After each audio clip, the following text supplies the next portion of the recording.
1863 সালে এক শীতের সকালে মিশিগানের গ্রিনফিল্ডে জন্ম নেয় এক সাধারণ ছেলে। নাম হেনরি ফোর্ড।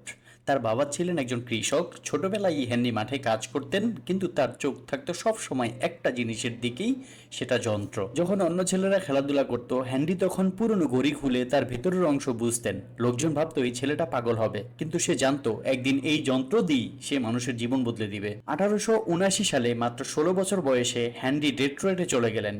সেখানে এক মেশিন ওয়ার্কশপে শিক্ষানবিশ হিসেবে কাজ করেন। দিন রাত মেশিন নিয়ে কাটাতেন, কিন্তু মাথায় তখনও একটাই স্বপ্ন, সবাই যেন গাড়ি চালাতে পারে, শুধু ধনী নয়। তখন আমেরিকার গাড়ি মানেই ছিল বিলাসিতা। একে চালাতে পারত কেবল ধনী ব্যবসায়ী বা রাজনীতিকেরা। কিন্তু হেনরি ফোর্ড চেয়েছিলেন এমন এক গাড়ি বানাতে যা সাধারণত মানুষ কিনতে পারবে। 1896 সালে অনেক ব্যর্থতার পর তিনি নিজের হাতে বানালেন প্রথম কোয়াড্রিসাইকেল, একরকম 4 চাকার মোটর গাড়ি। লোকজন অবাক হয়ে গেল, কিন্তু বিনিয়োগকারী পেলেন না। একটা একটা করে 2টা কোম্পানি খুললেন, দুটোই বন্ধ হয়ে গেল। সবাই বলল তুমি ব্যর্থ, কিন্তু হেনরি বললেন আমি ব্যর্থ হইনি, কেবল শিখেছি কোন পথে কাজ হয় না। 1903 সালে শুরু হলো ফোর্ড মোটর কোম্পানি। এবার তার হাতে এলো সত্যিকারের সাফল্য।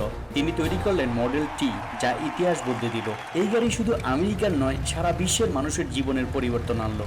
মডেল টি সস্তা ছিল, টেকসই আর সহজে চালানোর মতো। আর হেনরি শুধু গাড়ি তৈরি করেননি, তিনি তৈরি করেছিলেন নতুন এক কাজের পদ্ধতি, অ্যাসেম্বলি লাইন সিস্টেম।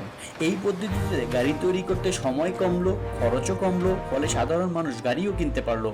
1914 সালে হেনরি ফোর্ড ঘোষণা করলেন তার কর্মীদের তিনি প্রতিদিনের মজুরি দ্বিগুণ করবেন। তখনকার আমেরিকায় এটা ছিল অবিশ্বাস্য সিদ্ধান্ত।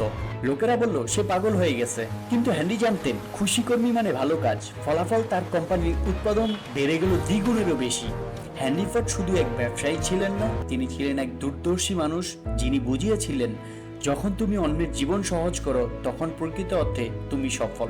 1947 সালে তিনি পৃথিবী ছেড়ে চলে যান, কিন্তু রেখে গেলেন এমন এক উত্তরাধিকার যা আজও আমেরিকার অর্থনীতি, শিল্প আর সংস্কৃতিকে বহন করছে।